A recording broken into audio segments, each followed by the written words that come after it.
सहनावतु सहनौ भुनक्तु सह वीर्यं करवावहै तेजस्विनावधीतमस्तु मा विद्विषावहै। ओम शांति शांति शांति।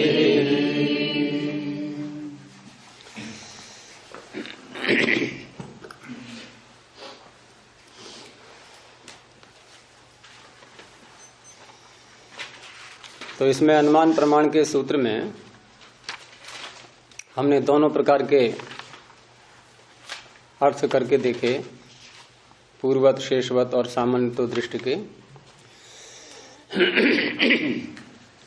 और इसमें और कोई प्रश्न है पीछे किसी का? शब्द गुण है और गुण द्रव्य पे आश्रित रहता है। हाँ, शब्द गुण है, ठीक है, और गुण द्रव्य पे आश्रित रहता है। तो फिर डायरेक्ट शब्द डायरेक्ट क्या? शब्द तो द्रव्य नहीं, शब्द को द्रव्य नहीं कहा जा रहा है, ये कहा जा रहा है कि शब्द एक द्रव्य वाला है। अभी आपने ये कहा कि गुण द्रव्य पर आश्रित रहता है और शब्द गुण है, तो द्रव्य चाहिए इसको। वो द्रव्य एक है, इसका वो अनेक नहीं है। अर्थात उस द्रव्य के हम टुकड़े नहीं कर सकते। आकाश नामक द्रव्य है जो शब्द का आश्रय है, वो एक है, और अन्य जितने भी द्रव्य हैं उत्पन्न द्रव्य, उनका आश्रय एक द्रव्य नहीं होता। जैसे हमने घड़े को ले लिया, घड़ा एक द्रव्य है, अब घड़े का आश्रय क्या है? मिट्टी। तो मिट्टी एक है क्या? अनेक कण है उसके। तो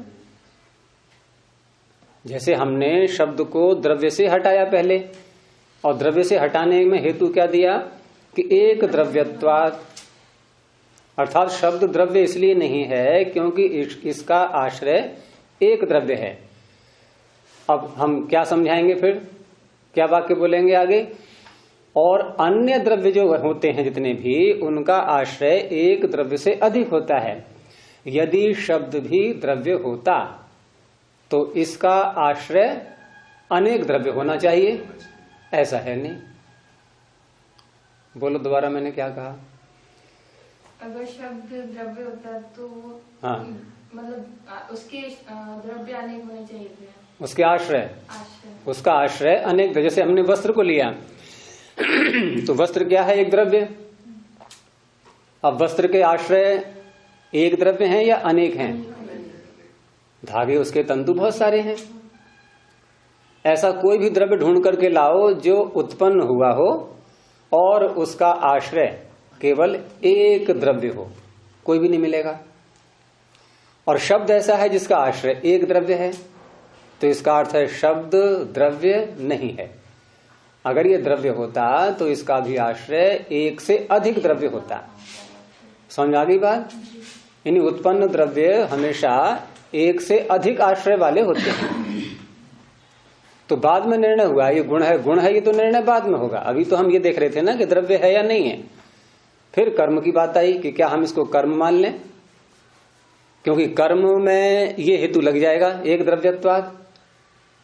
क्यों यजदेव जी? यदि हम शब्द को कर्म मान लें तो एक द्रव्यत्वात् वाला हेतु वहां लग जाएगा कि नहीं? कर्म एक द्रव्य के आश्रित होता है या अनेक द्रव्य के? कर्म क्रिया, क्रिया एक द्रव्य के आश्रित होती है या अनेक द्रव्य के?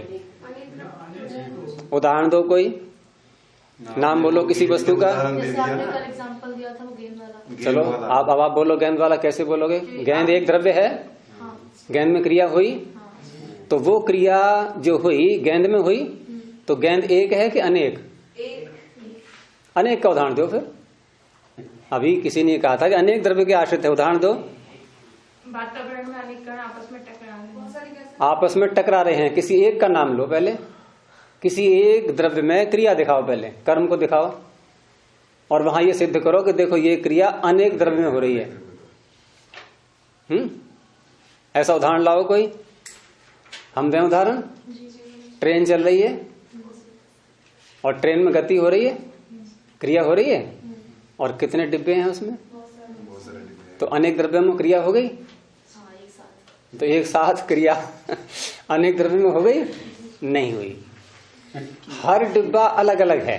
देखो अभी हमने क्या कहा कि ट्रेन में क्रिया हो रही है, बात को समझना। हमने कहा ट्रेन में क्रिया हो रही है, तो ट्रेन को हमने एक द्रव्य माना है।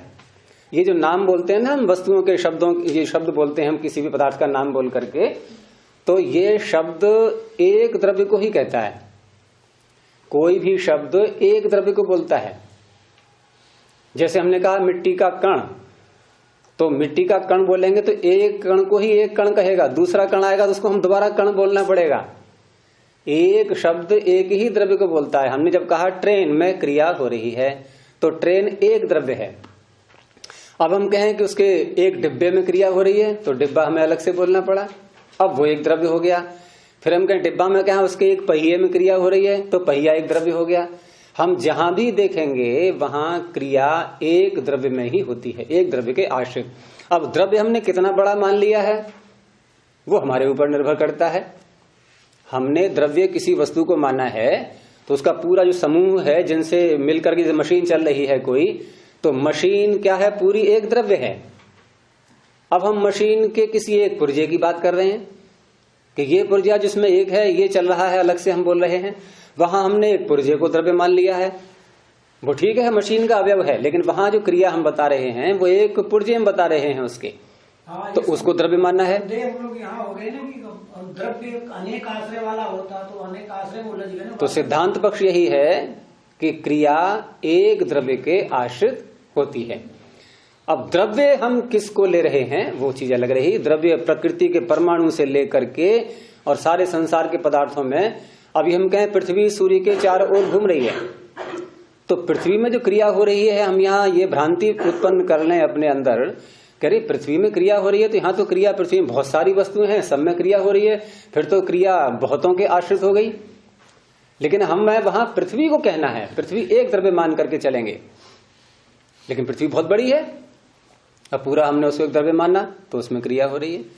तो जिस पदार्थ में क्रिया बताई जा रही है उस पदार्थ में, उस वक्ता की बुद्धि में वो पदार्थ द्रव्य के ही रूप में है, वो और एक द्रव्य के रूप में है। हम पूरे ब्रह्मांड को ले सकते हैं कि सारा ब्रह्मांड गति कर रहा है। अब यहां ब्रह्मांड को हमने एक द्रव्य माना, तो क्रिया हमेशा एक द्रव्य के आश्रित होती है, सिद्धांत पक्ष है। अब यहां शब्द को जैसे कहा हमने कि शब्द कर्म नहीं है, अर्थात क्रिया नहीं है। लेकिन ये क्यों कहना पड़ा? क्योंकि द्रव्य वाला हेतु यहां घटेगा नहीं। द्रव्य में क्या हमने उत्तर दिया था कि एक द्रव्यत्वात्, एक द्रव्य वाला होने से शब्द द्रव्य नहीं है। लेकिन कर्म तो एक द्रव्य वाला होता है, कर्म का आश्रय एक द्रव्य ही होता है, तो फिर कर्म तो बन सकता है शब्द।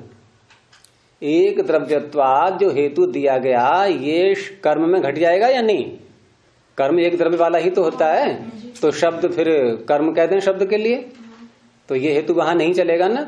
इसलिए अब दूसरा बोलना पड़ा कि शब्दांतर हेतुत्वात्, शब्द से शब्द की उत्पत्ति होती है, लेकिन कर्म से कर्म की उत्पत्ति नहीं होती। अब ये विरोध आ गया ना आपस में, मेल कहां आ रहा है? यदि शब्द कर्म होता तो जैसे शब्द से शब्दांतर की उत्पत्ति होती है, ऐसे ही कर्म से भी कर्मांतर की कह लें या शब्दांतर की उत्पत्ति होनी चाहिए, लेकिन नहीं होती, क्योंकि कर्म कर्म को उत्पन्न नहीं करता। क्या करता है? कल समझाया तो ध्यान दे करके कि गेंद से हमने दूसरी गेंद में टक्कर मारी, तो साधारण रूप से देखने में यही रहेगा स्थूल रूप से कि एक क्रिया ने दूसरी क्रिया को उत्पन्न कर दिया, लेकिन ऐसा नहीं हुआ। यहाँ बीच में कुछ और घटनाएं हो चुकी हैं, और वो कौन सी घटना हुई थी? संयोग। हाँ, यानी कि पहली क्रिया ने, प्रथम क्रिया जो हुई है प्रथम गेंद में, उस क्रिया ने दूसरी गेंद के साथ पहली गेंद का संयोग किया है। अब संयोग की उत्पत्ति हुई है यहाँ, और उत्पत्ति बिना कारण के होती नहीं, तो कौन है कारण यहाँ उत्पत्ति का? कर्म। वही क्रिया, अर्थात क्रिया भी किसी को उत्पन्न करती है। ये तो सिद्ध हो गया ना, क्रिया किसी को उत्पन्न करती है, लेकिन क्रिया क्रिया को उत्पन्न नहीं करती है। किसी को करती है बात लग रही, क्योंकि संयोग को क्रिया ने उत्पन्न किया है और संयोग क्रिया नहीं है। क्या है ये? गुण। 24 गुण होते हैं, उन 24 में संयोग भी आ गया है। तो संयोग गुण का नाम है, कर्म का नाम नहीं है। देखो, द्रव्य, गुण, कर्म, ये 3 शब्द पक्के याद कर लो। बस इन्हीं में सारा संसार समाया हुआ है। या तो द्रव्य होगा वो, या गुण होगा, या कर्म होगा। सामान्य विशेष समवाय वो चीज अलग है, वो बौद्धिक चीजें हैं। वो सामान्य विशेष समवाय हमारी बुद्धि में होते हैं, ये बाहर नहीं दिखाई देंगे आपको। ये बौद्धिक धर्म कहलाते हैं, ये सामान्य विशेष समवाय। लेकिन द्रव्य, गुण, कर्म ये आपको स्पष्ट दिखाई देंगे बाहर संसार में सब। अब जो कर्म ने अर्थात क्रिया ने जो संयोग को उत्पन्न किया है, ये संयोग गुण है। अब संयोग से फिर कुछ और उत्पन्न हुआ, संयोग से वेग उत्पन्न हो जाता है। फिर संयोग से वेग उत्पन्न हुआ और वेग से फिर कर्म। अब वेग भी गुण है, वेग भी गुण है। अब उस गुण से फिर एक कर्म उत्पन्न हो गया है। वेग क्रिया को उत्पन्न करेगा फिर। वेग गुण है तो गुण तो क्रिया को उत्पन्न कर रहा है, वहां विरोध नहीं है। गुण से तो क्रिया उत्पन्न होती है, लेकिन सारे गुणों से नहीं, सारे गुणों से नहीं, कुछ गुण से। यहां बात थी शब्द से शब्द की उत्पत्ति वाली। तो इस क्रिया ने शब्द को तो उत्पन्न नहीं किया कहीं पर भी, कर्म ने शब्द को उत्पन्न नहीं किया है, और शब्द शब्द को उत्पन्न कर रहा है। तो यदि शब्द कर्म होता तो कर्म भी शब्द को उत्पन्न कर रहा होता, ऐसा कर नहीं रहा है ये, इसलिए शब्द कर्म नहीं है। शब्द गुरुजी गुण हो जाएगा फिर। वो तो परिशेष न्याय हो तो क्या अब ये? अरे वही तो बचा ही वही शेष, क्योंकि इन 3 में से कुछ है, ये तो हम पहले मान के चले हैं। जैसे उदाहरण दिया था कि चाबी का गुच्छा किसी का रह गया, 3 व्यक्ति आए, तो ये तो हमें पता है कि इन 3 में से किसी का है। अब 2 से पूछा, दोनों ने मना कर दिया, तीसरे से क्यों पूछेंगे? अब वो तो है ही उसी का। तो द्रव्य का निश्चय हो गया कि शब्द द्रव्य नहीं है, कर्म का भी निश्चय हो गया कर्म नहीं है, तो एक ही तो बचा अब गुण। तो गुण तो होना ही है उसको, फिर इन 3 में से एक ही तो पहले ही पता है हमें, इसलिए शब्द गुण है। तो 24 प्रकार के गुण आते हैं ये। रूप, रस, गंध, स्पर्शाः, गिनना। रूप, रस, गंध, स्पर्शाः, संख्याः, परिमाणानि, पृथक्त्वं, संयोग, विभागे, परत्वापरत्वे, बुद्धयः, सुख दुखेच्छा। परत्वापरत्वे, बुद्धयः, सुख दुखेच्छा। आगे चकार दिया हुआ है, उसमें 7 धर्म और लिए गए हैं। ये कितने हो गए? 15 नहीं, रह गया आगे।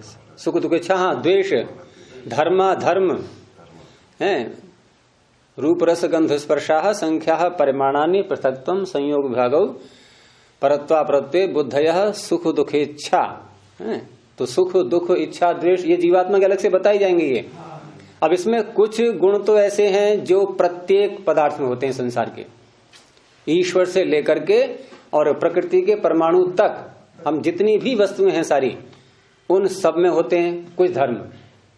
उसमें हम कह सकते हैं संयोग, विभाग, परत्व, अपरत्व, संख्या, ये सब में रहेंगे। और बाकी जो गुण हैं ये बटे हुए हैं कि किसी में कितने हैं, किसी में कितने हैं, किसी में कितने हैं, सबके अलग अलग हैं। इन्हीं गुणों के अंदर हमारा ये शब्द भी आ रहा है एक, और शब्द की उत्पत्ति होती है, ये अनित्य है शब्द। ध्वनि, शब्द का अर्थ यहां पर ध्वनि, ये उत्पन्न होती है और नष्ट होती है। अब उसमें इतनी विशेषता और है कि शब्द फिर पहुंचता कैसे है दूसरे के कान तक, तो उसका उत्तर दिया ही था, शब्दांतर हेतुत्वात्। शब्द से दूसरे शब्द की उत्पत्ति होगी, उससे फिर तीसरे की होगी, चौथे की होगी, पीछे पीछे वाला समाप्त होता जाएगा। और अंत में जाकर के जब उसकी मंदता पूरी हो जाएगी, जितनी भी तीव्रता थी सारी समाप्त हो गई, क्योंकि प्रत्येक शब्द जो दूसरे को उत्पन्न कर रहा है, तो दूसरा वाला जो उत्पन्न होगा वो पहले वाले से कमजोर होगा, है ना। और अंत में होते होते होते एक ऐसा शब्द उत्पन्न होगा कि जो दूसरे की उत्पन्न करने की सामर्थ्य उसकी रही ही नहीं, अब वो समाप्त हो जाएगा फिर अंत में जाकर के। तो ध्वनि वहीं तक पहुंच पाती है। अब प्रारंभ में उत्पत्ति बहुत तेज हुई है उसकी, तो उसकी गति दूर तक जाएगी। कम, कोई धीरे बोला है बहुत, तो कुछ दूर तक जाकर के ही समाप्त हो जाएगा।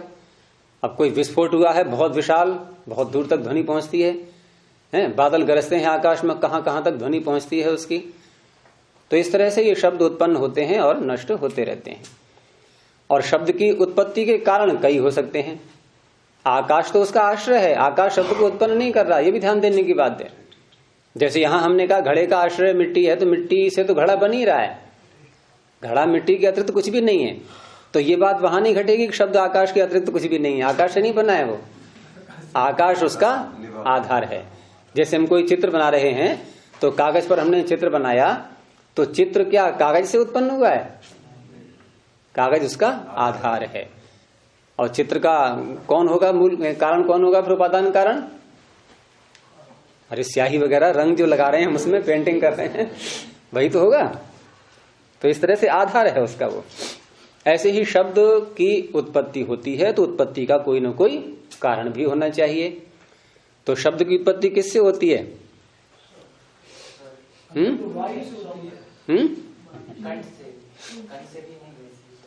मतलब कंठ से शब्द की उत्पत्ति होगी तो कंठ फिर तुम्हारा कम हो जाएगा, क्योंकि जैसे आटे से रोटी बनती है तो आटा कम होगा कि नहीं है? तो वायु का नाम कंठ थोड़े ही है।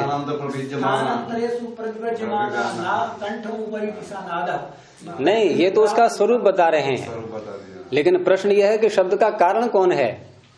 शब्द को उत्पन्न कैसे होता है? शब्द आकाश में होता है। मैंने कहा किससे उत्पन्न होता है? हाँ, संयोग और विभाग दो चीजें हैं, दो से शब्द उत्पन्न होता है। संयोग तो वायु का ही होता है ना, जो स्थानांतर। किसका होता है ये बात ही नहीं है। ये देखो, ये संयोग हुआ दो हाथों का, शब्द हुआ, शब्द हुआ कि नहीं? और किसी कागज को, कपड़े को फाड़ो, आवाज आती है, तो क्या हो रहा है? ये विभाग या संयोग?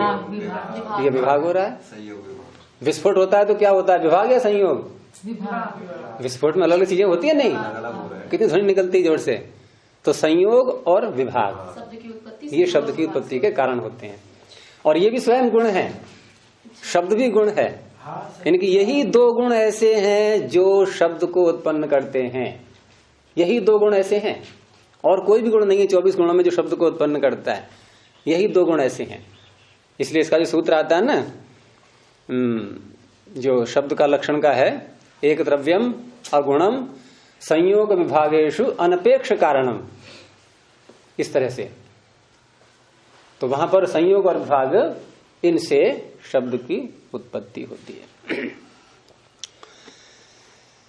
चलिए, और कोई प्रश्न?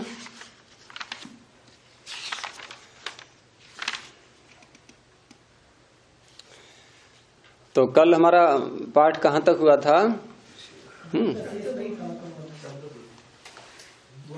चलेगा सामान्य तो दृष्टम नाम। अच्छा, ये चलेगा, ठीक है। तो जो द्वितीय प्रकार से व्याख्या की गई थी पूर्ववत की और शेषवत की, तो उसी में से हमने पूर्ववत को देख लिया और शेषवत को। आगे आया सामान्य तो दृष्ट। तो प्रथम प्रकार से जो व्याख्या हुई थी उसकी, वहां हमने देखा कि हम सामान्य रूप से कुछ अन्य वस्तुओं में देशांतर प्राप्ति को देख करके गति का अनुमान करते हैं, और वहां हमने उनकी गति को प्रत्यक्ष भी देखा है। लेकिन हम अन्य स्थलों पर भी, जहां हम गति को प्रत्यक्ष नहीं देख सकते, जहां संभव नहीं है, लेकिन देशांतर प्राप्ति का प्रत्यक्ष हमें हो रहा है, उस देशांतर प्राप्ति के प्रत्यक्ष से गति हुई है, इसका अनुमान हम कर लेते हैं। उदाहरण के लिए वही सूर्य की किरणें जो पृथ्वी पर आती हैं, तो किरणों का आता हुआ, किरणों को आते हुए हम नहीं देख सकते। हम नहीं देख पाएंगे, देखो वो किरण आ रही है, ये आ रही है, आ रही है, नीचे आ गई, ऐसे नहीं देख सकते उसको। अन्य कोई वस्तु गिर रही है, कोई कागज उड़ रहा है, हमें दिख रहा है उड़ता हुआ, देशांतर प्राप्ति भी हो रही है, गति भी दिखाई दे रही है। लेकिन किरणों में गति नहीं दिखाई दे रही, परंतु देशांतर प्राप्ति दिखाई दे गई है। धूप निकल आई, यहां पर किरण आ गई, स्पष्ट है ये देशांतर प्राप्ति हो गई। तो उससे अनुमान लगा लिया कि इसमें गति हुई है। तो एक तो यहां पर पीछे सामान्य तो दृष्टि को देखा हमने, अब यहां उसी सामान्य तो दृष्टि की एक अन्य प्रकार से व्याख्या हो रही है, क्योंकि वहां जो पीछे व्याख्या हुई है वो कार्य कारण के रूप में है, देशांतर प्राप्ति और गति। तो गति इसमें क्या है? कारण। देशांतर प्राप्ति क्या है? कार्य।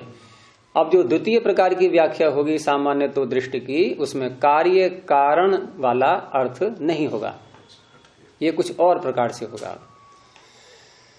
तो उसका आगे बोलते हैं कि यत्र अप्रत्यक्षे लिंग लिंगिनोः संबंधे, लिंग और लिंगी के संबंध में, जहां कोई प्रत्यक्ष नहीं होता है, अर्थात लिंग लिंगी का संबंध कैसा है? अप्रत्यक्ष। जहां पर लिंग और लिंगी आपस में उनका जो संबंध है आश्रय आश्रयी भाव, तो वो जो उनका संबंध है उसका प्रत्यक्ष हमें नहीं हो रहा है, वहां इस अनुमान को घटाएंगे। लेकिन आगे कहा केनचिद अर्थेन, किसी अन्य अर्थ से, लिंगस्य सामान्यात्, किसी अन्य अर्थ के द्वारा लिंग का सामान्य ज्ञान तो हो जाएगा हमें।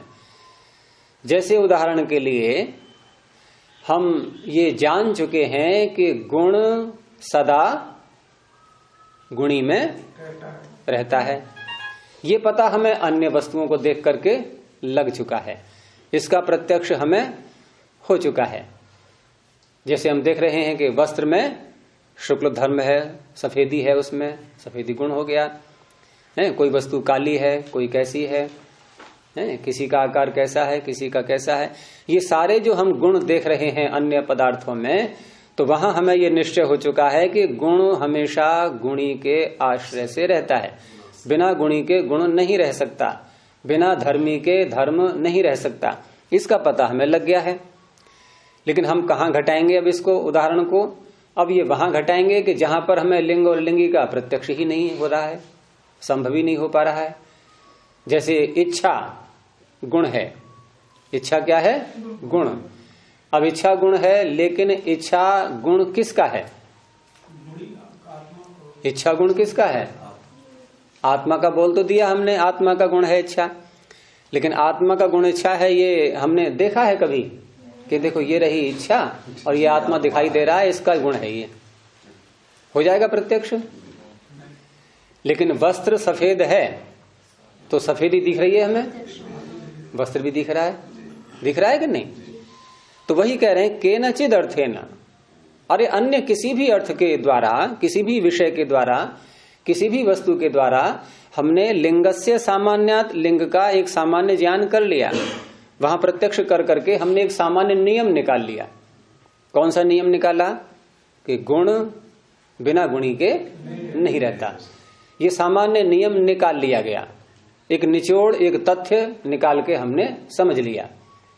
अब हमें कोई ऐसा गुण अनुभव में आ रहा है कि जिसके गुणी का पता नहीं चल पा रहा है, लेकिन बिना गुणी के गुण रहता नहीं, ये पता हमें लग चुका है पहले। तो अब हम किसी न किसी गुणी का वहां अनुमान से ज्ञान कर लेंगे, वहां संदेह हमारा दूर हो जाएगा, भले ही गुणी का प्रत्यक्ष नहीं हो रहा है। वो नाम कुछ भी दे दें, उसको आत्मा नाम दे दें या चेतन नाम दे दें या अन्य कोई भी नाम दे दें, लेकिन इतना तो निश्चय हो ही जाएगा कि गुण हमेशा गुणी के आश्रित रहता है, कोई ना कोई गुणी होना चाहिए। तो लिंगस्य सामान्यात्, लिंग का सामान्य ज्ञान हो जाने से अप्रत्यक्षो लिंगी गम्यते, अप्रत्यक्ष जिसका प्रत्यक्ष नहीं हो पा रहा है, ऐसे लिंगी का बोध हो जाता है। अब उसी का उदाहरण दिया, यथा जैसे इच्छादिभि ही आत्मा, इच्छा आदि, आदि शब्द और लगा दिया है, इच्छा द्वेष सुख दुख ज्ञान, ये सब गुण है, प्रयत्न भी गुण है। तो इनके द्वारा इच्छा आदयो गुणाः, इच्छा आदि क्या है? ये गुण है। ये निश्चय पहले ही हो चुका है, क्योंकि हमेशा अनुमान कैसे होता है? प्रत्यक्ष पूर्वक होता है, तो कुछ बातें प्रत्यक्ष में होनी चाहिए पहले से। तो इच्छा आदि गुण है, इसका हमें पता लग गया है, इसका ज्ञान हो चुका है।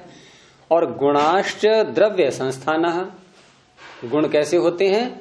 द्रव्यम संस्थानम येषाम, द्रव्य है संस्थान जिनका आश्रय, संस्थान का अर्थ आश्रय, द्रव्य है आश्रय जिनका, गुण हमेशा ऐसे होते हैं, अर्थात गुण द्रव्य में ही रहेंगे। अब द्रव्य में रहेंगे तो इच्छा आदि गुण है, ये निश्चय हो गया। अब गुण इच्छा गुण है तो इसका अर्थ है कि ये द्रव्य में रहेंगे, अब द्रव्य भी कोई होना चाहिए। तो द्रव्य प्रत्यक्ष न होने पर भी हमने जान लिया कि तद यद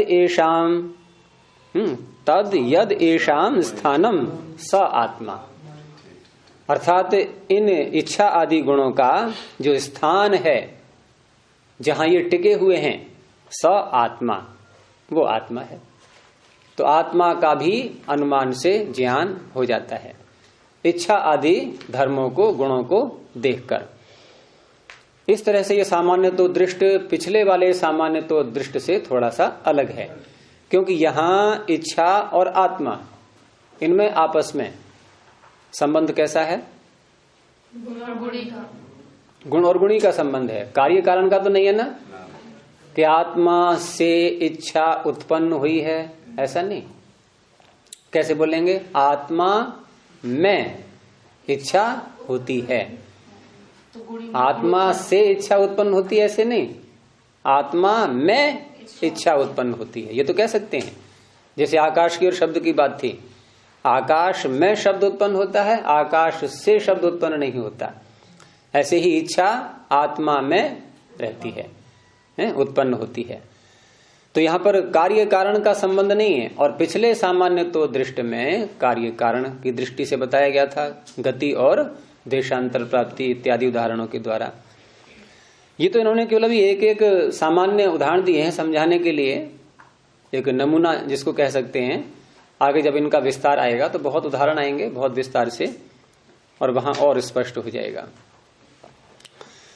इस तरह से अनुमान प्रमाण का विषय पूरा हुआ यहां तक। अब एक अन्य बात कहते हैं कि आपने इस सूत्र की जो रचना की है, किसकी? जिसकी व्याख्या हम लोग पढ़ रहे थे अभी। तो यहां जो शब्द आ रहा है सूत्र में, त्रिविधम, तो प्रश्न उठाया जा रहा है कि सूत्र है आपका अथ तत्पूर्वकम त्रिविधम अनुमानम, और त्रिविधम अनुमानम कह करके फिर आपने गिना भी दिया है उसको, पूर्ववत, शेषवत, सामान्यतो दृष्टम च। यदि यहां से त्रिविधम शब्द को हटा दिया जाए तो तीन ही प्रकार का अनुमान होता है, ये पता लग जाएगा या नहीं? लग जाएगा। गिनती करा तो रहे हैं, पूर्ववत, शेषवत, सामान्यतो दृष्टम च। एक प्राइमरी कक्षा का बच्चा भी गिन लेगा, तीन है तो ये कहने की जरूरत नहीं है। सूत्र में जब तीन भेद दिखा दिए, उनके नाम भी दे दिए कि पूर्ववत है, दूसरा शेषवत है, तीसरा सामान्य दृष्ट है, तो हो तो गए तीन। तीन का पता लग तो गया। ये त्रिविधम क्यों बोल रहे हो आप? इस शब्द की यहाँ क्या आवश्यकता है? या है आवश्यकता? कोई आवश्यकता नहीं। क्या कोई है ऐसा आप में से समझ नहीं पाएगा कि तीन है बिना तीन कहे? हैं? वो तो अंदर ही गिनती हो जाएगी सारी कि तीन बोल तो रहे हैं, तीन लक्षण है, ये तो तीन प्रकार का हो गया। तो वही कह रहे हैं कि विभाग वचनाद एव, आपने विभाग का वचन बोल तो दिया है कि पूर्ववत, शेषवत, सामान्य तो दृष्टम। तो विभाग वचन के द्वारा ही त्रिविधम इति सिद्धे, तीन प्रकार का है ये अनुमान, ऐसा सिद्ध होने पर भी त्रिविध वचनम, ये त्रिविध वचन क्यों कहा? ठीक है ना? तो उसका उत्तर क्या दे रहे हैं कि महतो महाविषयस्य न्यायस्य, ये जो हमारा न्याय शास्त्र है, ये पहली बात तो है कि महान है, ये है ना। महान क्यों है? क्योंकि इसमें विषय बहुत महान लिया गया है, महाविषय वाला है ये। महाविषय वाला क्यों है? पीछे आया था ना कि प्रदीप सर्व विद्यानाम उपाय सर्वकर्मणाम आश्रय सर्वधर्माणाम विद्योद्देशे प्रकीर्तिता, कि ये सारी विद्याओं का दीपक है। तो महान विषय वाला हो गया। सारे जितने कर्म हैं संसार में, प्राणियों के द्वारा किए जाने वाले या अन्य वस्तुओं में होने वाले, उन सारे कर्मों का ये उपाय है, उपाय सर्वकर्मणाम। और सारे आश्रम, धर्म, वर्णाश्रम जितने भी हैं, उन सब का ये आश्रय है। तो ऐसा ये न्याय शास्त्र है। तो फिर महान विषय वाला हुआ, इसकी महत्ता बरकरार रहनी चाहिए, इसकी महत्ता कम न हो जाए। वैसे ही सूत्र बहुत छोटे छोटे आएंगे इसमें, है? तो गौतम जी सोच रहे हैं कि सूत्र इतने छोटे छोटे मैंने बना दिए, कहीं ऐसा न हो कि लोग इसकी महत्ता को न समझ पाएं, तो कुछ सूत्र थोड़ा बड़े बड़े ही बना देते हैं, जिससे पता रहे कि हाँ ये शास्त्र कोई महान विषय वाला है। नहीं तो लोग समझेंगे कि ये तो जरा सूत्र है, इसमें कुछ नहीं है, सामान्य सी बातें ही होंगी लगता है। तो इसलिए महतो महाविषयस्य न्यायस्य, महान से महान ये महाविषय वाला न्याय, इसका लघियसा सूत्रेण उपदेशात, लघियस कहते हैं छोटे के लिए, लघियसा सूत्रेण उपदेशात, छोटे सूत्र के द्वारा उपदेश करने से परम वाक्य लाघवम मन्यमानस्य, वो और अधिक वाक्य का लाघव हो रहा है, ऐसा आचार्य की बुद्धि में आया, ऐसा वो मान रहे थे। क्योंकि उन्होंने सूत्र छोटे छोटे इसमें बनाए हैं बहुत, तो बहुत ज्यादा लाघव हो रहा था। अब अन्यस्मिन वाक्य लाघवे, अब और छोटा करने की अंदर से हिम्मत नहीं हो पा रही है अन्यस्मिन वाक्य लाघवे, और छोटा करने में उनको कुछ अनादर जैसा लग रहा है, अनादर अपने शास्त्र के प्रति उनको अनादर लग रहा है, इसलिए यहाँ सूत्र बड़ा बना दिया है, त्रिविधम शब्द बोल दिया है। ये तो खैर चलो एक अलंकारिक वर्णन हो गया है, वात्स्यायन जी जो उनकी वकालत कर रहे हैं गौतम जी की, लेकिन वास्तविक बात ये होती है कि ऋषि लोग जब किसी सूत्र का निर्माण करते हैं, उस महाभाष्य में भी आया हुआ है कि उसमें एक बार सूत्र आचार्य ने बना दिया, तो बना करके उसको फिर रोकते नहीं, उसको बदलते नहीं, उसको काटा पीटी नहीं करते हैं। हम लोग क्या करते हैं, बहुत सारा लिखते हैं, काटा पीटा, फिर लिखा फिर काट दिया, फिर लिखा फिर काट दिया। ऋषि लोग ऐसा नहीं करते। अब उन्होंने जब त्रिविधम शब्द बोल दिया, हो सकता है सूत्र उस समय निर्माण करते समय वो आगे कुछ वो न कहना चाह रहे हैं उन शब्दों को, तो सूत्र बना अथ तत्पूर्वकम त्रिविधम, इतना बोल दिया सूत्र।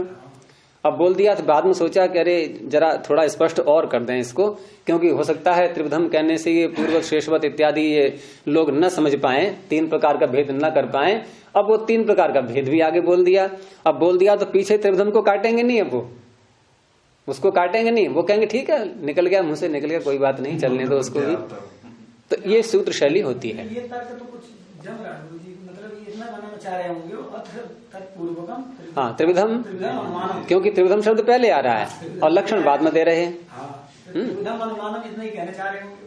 तो ये शैली आचार्यों की होती है कि शब्द बोलने के बाद वो काटते नहीं है फिर, और अनावश्यक मतलब निरर्थक कोई अर्थ में तो अंतर आएगा नहीं उससे। काटना तब भी सार्थक होता कि भाई त्रिविधम कहने से कोई गलत अर्थ निकल रहा है, तो गलत अर्थ तो नहीं निकल रहा है, पोषक ही है उसका, स्पष्टीकरण ही हो रहा है उससे।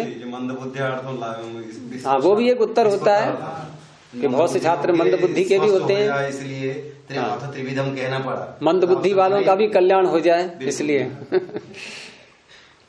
और ये शैली इनकी कुछ अन्य सूत्रों में भी आएगी, तो उसी को आगे बता रहे हैं कि तथा च, उसी प्रकार से जो शैली सूत्र में आई है ऐसे ही अयम अस्य इत्थम भूतेन वाक्य विकल्पेन प्रवृत्तः, इसी प्रकार के वाक्य विकल्प से, अर्थात जैसे यहां पर ये वाक्य बोला गया है त्रिविधम, इसी प्रकार से वाक्य विकल्प से प्रवृत्त जो समाचार है, समाचार आगे शब्द आ रहा है, समाचार का अर्थ व्यवहार, तो ऐसा जो व्यवहार उन्होंने किया है आचार्य ने, वो 3 स्थानों पर और किया है।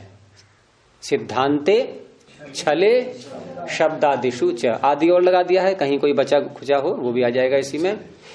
तो ये तो हो गया अनुमान प्रमाण वाला जिसमें त्रिविधम शब्द बोला। ऐसे ही सिद्धांत का जब सूत्र आएगा आगे, सिद्धांत का लक्षण करने वाला, तो वहां पर भी शब्द आता है स चतुर्विध प्रतितंत्र अधिकरणाभ्युपगम संस्थिति ही सिद्धांत, नहीं सर्वतंत्र प्रतितंत्र अधिकरण अभ्युपगम संस्थिति ही सिद्धांत। और प्रारंभ शब्द क्या है सूत्र का, स चतुर्विध, तो चतुर्विध भी कह रहे हैं और आगे गिना भी रहे हैं 4, कौन कौन से, कि सर्वतंत्र सिद्धांत, प्रतितंत्र सिद्धांत, अधिकरण सिद्धांत और अभ्युपगम सिद्धांत, 4 सिद्धांत आएंगे आगे। चतुर्विध शब्द भी आ गया। ऐसे ही छले, छल का जहां लक्षण आएगा, तो वहां भी सूत्र आएगा तत्त्रिविधम, वाक् छलम, सामान्य छलम, उपचार छलम च। जब गिना दिए तीनों, देखो सामान्य छल, उपचार छल और वाक छल, और फिर भी कह दिया त्रिविधम तत्त्रिविधम। शब्द में शब्द प्रमाण आएगा आगे, सूत्र आएगा आप्तोपदेशः शब्दः। फिर उसको आगे क्या बोलेंगे, सद्विधः, दो प्रकार का, दृष्टा दृष्टार्थत्वात्, दृष्ट और अदृष्ट, गिनती भी करा दी, और द्विविधा भी बोल दिया। तो ऐसी शैली आगे आएगी। तो बहुलम समाचारः शास्त्रे, इस प्रकार से कई स्थानों पर ऐसा व्यवहार शास्त्र में मिलता है। तो ये एक प्रसंगवश ये इन्होंने यहाँ ये विषय ले लिया था। अब यहाँ पर ये जो प्रत्यक्ष और अनुमान दो प्रमाण आ गए अब तक। इन दो प्रमाणों में से, इन दो प्रमाणों में एक अन्य विशेषता है, वो बता रहे हैं कि सद विषयम च प्रत्यक्षम। प्रत्यक्ष कैसा होता है, सद विषय। सद किसे कहते हैं, वर्तमान। प्रत्यक्ष प्रमाण वर्तमान विषयक होता है। प्रत्यक्ष प्रमाण वर्तमान की जानकारी कराता है। सक्सेना जी सुन रहे हैं? हाँ, थोड़ा ही सुन पा रहे हैं आप, साथ साथ में समाधि का आनंद भी ले रहे हैं। तो प्रत्यक्ष प्रमाण कैसा होता है, सद विषयम वर्तमान विषय। हाँ, सद विषय की अर्थात वर्तमान विषय की जानकारी कराता है। तो क्या अर्थ निकला, अर्थापत्ति से क्या बोलेंगे कि प्रत्यक्ष प्रमाण भूतकाल की और भविष्यत काल की जानकारी नहीं कराएगा, ये सीमा है इसकी। और इसीलिए कहा गया है कि प्रत्यक्षम ही अल्पम, प्रत्यक्ष बहुत थोड़ा होता है।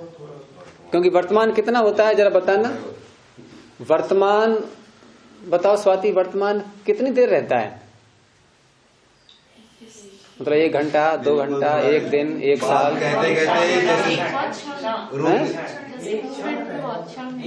एक क्षण दूसरे बात को कहने लगे तभी वो खत्म हो गया। यानी वर्तमान रहता है केवल 1 क्षण। अच्छा, और भूत कितना है? तो कितने हैं वो क्षण जो बीत गए? 1 सृष्टि 2 सृष्टि, कितने कल पीछे चलते चले जाओ, कोई है सीमा कहीं पर भी? तो अनंत बोलना होगा। बोलना क्या है ही अनंत, यानी कि भूतकाल अनंत। अच्छा, भविष्यत काल कितना है? अगला क्षण आएगा, फिर 1 दिन आएगा, फिर अगला साल आएगा, फिर और आगे आएगा, फिर और आगे आएगा, अगली सृष्टि आएगी, है चलता ही रहेगा, कभी भी समाप्त नहीं होने वाला है। तो अनल्पम है, प्रत्यक्ष बहुत थोड़ा है, अल्पम, और अनल्पम अप्रत्यक्षम। लेकिन आचार्य इसी एक क्षण का अगर हम उपयोग कर लें तो दोनों सुधर जाए। तो वो तो सुधरते ही हैं, ऐसा ही होता है, ऐसा ही होता है। लेकिन प्रश्न यह है कि सुधार का समय हमारा वर्तमान का ही तो है। हम अपना भूत तो सुधार नहीं पाएंगे, या सुधार लेंगे? भूत के क्या सुधार वो बीत के ही वर्तमान तभी। और भूत तो वैसे ही परेशान करते हैं लोगों को, भूत क्या सुधरेगा? नहीं, पल पल जियो तो ठीक है, जी तो रहे ही हैं, श्वास तो आ जा रही ही है, लेकिन वहां जीने का अर्थ है ज्ञान ग्रहण करो उसी पल में, वो जीना है। केवल एक हमने ऐसे ही श्वास लेना निकालना, ये जीना नहीं होता है, ज्ञान पूर्वक जीना है। तो सद विषयम च प्रत्यक्षम, प्रत्यक्ष सद विषय होता है। उसमें पहले वो लगा चाहिए।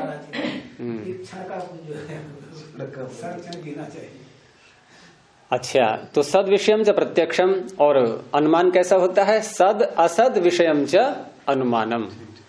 अनुमान सद विषयक भी होता है, अर्थात वर्तमान का भी प्रत्यक्ष ज्ञान कराता है वो, और असद विषयम, जो असत जो वर्तमान नहीं है, वो कौन है जो वर्तमान नहीं है? भूत और भविष्यत, वो दोनों आ जाएंगे फिर उसमें। तो ये ऐसा होता है अनुमान। तो जो भूत और भविष्यत का भी ज्ञान करा दे वो कितना महान होगा फिर। आजकल भविष्य वक्ता बहुत मिल जाते हैं ना, भविष्य की बातें बताने वाले कि ऐसा हो जाएगा ऐसा हो जाएगा, आपकी हस्तरेखाओं को देख करके भी आपके विषय में बहुत कुछ बताएंगे वो, तो बहुत महान हो गए ना वो। तो सद असद विषयम च अनुमानम। प्रश्न किया कैसे, हम आपकी बात ये कैसे माने, समझा के बताइए। कस्मात, उत्तर दिया त्रैकाल्य ग्रहणात्, त्रिकाल का ग्रहण होने से, अर्थात अनुमान तीनों कालों का ज्ञान कराने वाला है। हम पीछे के उदाहरण में देख सकते हैं, बादलों को हमने जब देखा आकाश में उमड़ता घुमड़ता हुआ, तो क्या ज्ञान किया था, वर्षा होगी। ये भविष्यत काल का ज्ञान हुआ कि वर्तमान काल का, भविष्यत काल का हुआ। और नदी में पानी बढ़ता हुआ देख करके क्या अनुमान किया, वर्षा हुई थी, ये भूतकाल का ज्ञान हो गया। और धुएं को देख करके किसका ज्ञान हो रहा है, ये कौन से काल का हो रहा है, वर्तमान काल का हो गया ना तीनों का। तो त्रैकाल्य ग्रहणात्, त्रिकाल युक्ता अर्था अनुमानेन गृह्यन्ते, तीनों कालों से युक्त विषय अर्थ अनुमान से गृहीत किए जाते हैं। भविष्यति इति अनुमीयते, होगा ऐसा भी अनुमान होता है। भवति इति च, हो रहा है इसका भी होता है। अभूत इति च, हो गया इसका भी होता है। अब जो पीछे जो शब्द आया था कि सद असद विषयम च अनुमानम, अनुमान सद असद विषयक होता है, तो उसमें जो असत शब्द आया था उसका अर्थ ये स्वयं बता रहे हैं कि असत च खलु अतीतम अनागतम च। असत का अर्थ है अतीत और अनागत। इस तरह से यहां तक आकर के अब ये 5 सूत्र हमारे पूरे हुए हैं, और इसमें प्रत्यक्ष प्रमाण भी पूरा हुआ है, अनुमान प्रमाण भी पूरा हुआ है। लेकिन पूरा हुआ का अर्थ क्या है, यहाँ पर ये क्या चल रहा है, उद्देश्य, लक्षण या परीक्षा, क्या चल रहा है ये लक्षण चल रहा है, अभी परीक्षा बाकी है इनकी। मतलब वर्तमान ही सत्य है, बाकी असत्य। हाँ, नहीं असत्य कुछ नहीं होता है। असत्य का अर्थ यहाँ पर वो नहीं लेना है मिथ्या, असत्य का अर्थ लेना है जो वर्तमान नहीं रहा। जैसे यहाँ पर शब्द आया था अभी असत, असत आपने बोला असत्य, और यहाँ शब्द क्या है असत। असत का अर्थ है जो सत्य नहीं है, और सत्य का अर्थ है वर्तमान, जो वर्तमान नहीं है वो असत हो गया। लेकिन असत नहीं है ऐसे नहीं, मिथ्या था वो ऐसे नहीं बोलेंगे। अगर उसको हम मिथ्या कहेंगे तो वर्तमान भी मिथ्या बन जाएगा, क्योंकि इसी से बना है वो, और जिससे बना है बनने वाली चीज यदि मिथ्या है तो जो कारण है वो भी मिथ्या हो जाएगा। इसलिए इतिहास को सत्य मानते हैं। जैसे सूर्य एक स्थान में देखा फिर दूसरे स्थान में देखा हमने, तो वो कौन सा अनुमान लगाएंगे उसमें? ऐसा है ना, ये तो एक व्यावहारिक जो हम दृष्टिकोण से देखते हैं वो चीज अलग है। लेकिन ये तो पता ही हमें कि सूर्य में गति, मतलब पृथ्वी के सापेक्ष देखेंगे तो पृथ्वी में गति हो रही है। वहां पृथ्वी पूर्व दिशा की ओर हमेशा घूमती हुई चलती है। किधर घूमती है पृथ्वी? पूर्व की ओर, पूर्व की ओर जाती है हमेशा, ध्यान रखना है ना। तो ऐसे करके घूम रही है अपनी धुरी पर।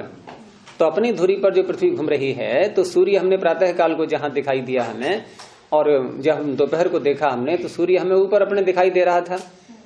तो ऐसा लगता है कि सूर्य चल करके आ गया ऊपर के लिए, लेकिन हमारी पृथ्वी, हम घूम गए ऐसे, हम जो पृथ्वी के ऊपर है हम घूम गए ऐसे। तो हम घूम गए तो सूर्य तो जहां का तहां है, अब हमारे लिए ऊपर ही आ जाएगा, हम नीचे पहुंच गए उधर के लिए है? तो इस तरह से हम व्यवहार तो ऐसा कर लेते हैं कि सूर्य ऊपर को आ गया है। जैसे हम ट्रेन में जा रहे हैं और क्या कहते हैं कि हरिद्वार आ गया। हरिद्वार कहाँ आ गया? ट्रेन ही तो आई थी, हरिद्वार जहां है वहीं था। तो व्यवहार में ऐसे वाक्य बहुत बोलते हैं ना। सूर्योदय, तो ऐसे ही यहाँ बोल दिया हमने कि सूर्य ऊपर को आ गया। उदय भी गलत। और यदि कोई खंडन करे इसका कि ऐसा क्यों बोलते हो, गलत है ये, कोई वैज्ञानिक कहे तो वैज्ञानिक भी तो ऐसे ही व्यवहार करेंगे। अरे वैज्ञानिक कैसे बोलेगा? वैज्ञानिक जब सूर्य उदय होता है तो क्या बोलता है उसको? सनराइजेस इन द ईस्ट, यही तो बोलेंगे। तो वो क्यों कह रहा है सूर्य उदय हो रहा है? सूर्य का उदय कहाँ होता है? पृथ्वी ही तो घूम रही है, सूर्य जहाँ है वहां है। मतलब पूर्व से ही होता है, पश्चिम में ही, वो सब एक ही जगह पे है। सूर्य, हाँ सूर्य अपने स्थान पर है। देखो ब्रह्मांड की दृष्टि से सूर्य में भी गति है, वो चीजें लग रही है, आकाश गंगाएं भी, गैलेक्सी भी घूम रही है, सब कुछ घूम रहा है, लेकिन उनकी गति को हम यहाँ नहीं ले रहे।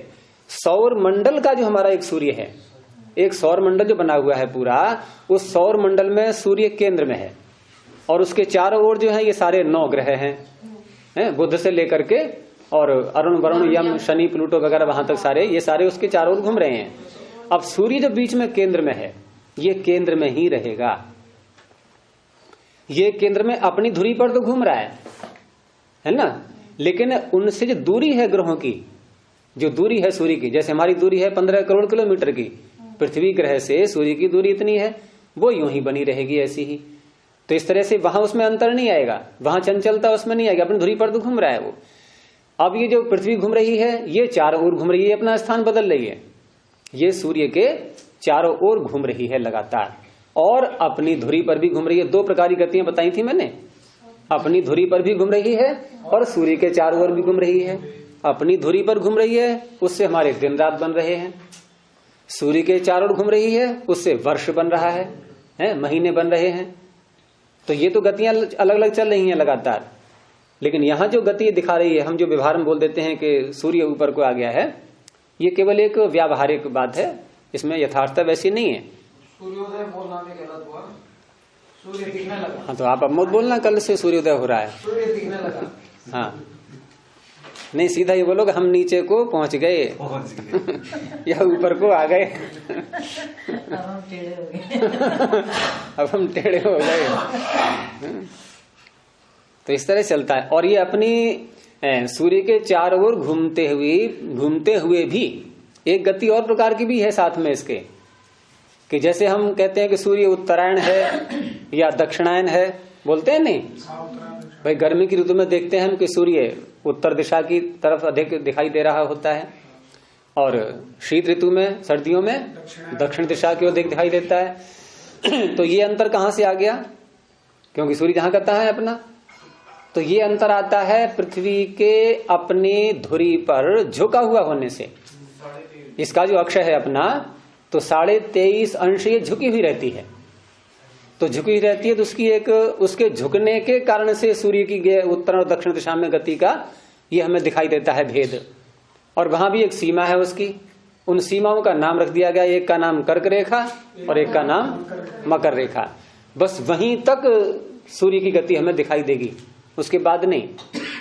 उसके बाद के जो है ध्रुवों पे आप देखेंगे दिन रात 6-6 महीने के हो जाते हैं, पता है नहीं, 6-6 महीने के दिन और रात, 6 महीने तक रात्रि ही रात्रि, 6 महीने तक दिन ही दिन। और बाकी अन्य स्थानों में जो भूमध्य रेखा है, वहां पर 12 घंटे का दिन, 12 घंटे की रात, लगातार वही बने रहेंगे। झुकने की प्रक्रिया भी 23.5 अंश, वो 23.5 में धीरे 23.5 जगह नहीं पहुंचती, बहुत धीरे धीरे पहुंचती, इसीलिए सूर्य की गति धीरे धीरे दिन और रातों में नहीं। वो तो 23.5 अंश झुका तो उसका सदा रहना है, वो झुकाव तो उसका सदा बना रहेगा 23.5 अंश का, उसमें अंतर नहीं आएगा। उसमें अंतर न आने से ही ये उत्तरायण दक्षिणायन वाली स्थितियां बनती हैं। तो उसमें सर्दी गर्मी अलग अलग हमारे आती है ऋतुएं सारी, ये ऋतुएं ऐसे ही बनेंगी। ऋतुएं इसलिए नहीं बनेगी सूर्य के चारों घूम रही है वो, इससे ऋतु नहीं बनेगी, इससे बनेंगे महीने। तो 3 बातें हो गई, दिन और रात का होना, और वर्ष का होना, और ऋतुओं का होना। तो ये जो ऋतुओं की उत्पत्ति है, ये 23.5 अंश झुका होने से होती है अपनी धुरी पर, ये है। तो ये प्रमाण तो हमारे ये 2 हो गए पूरे, और समय भी हो रहा है। अब इसको उपमान प्रमाण को और शब्द को कल देखेंगे। प्रणव ध्वनि। ओ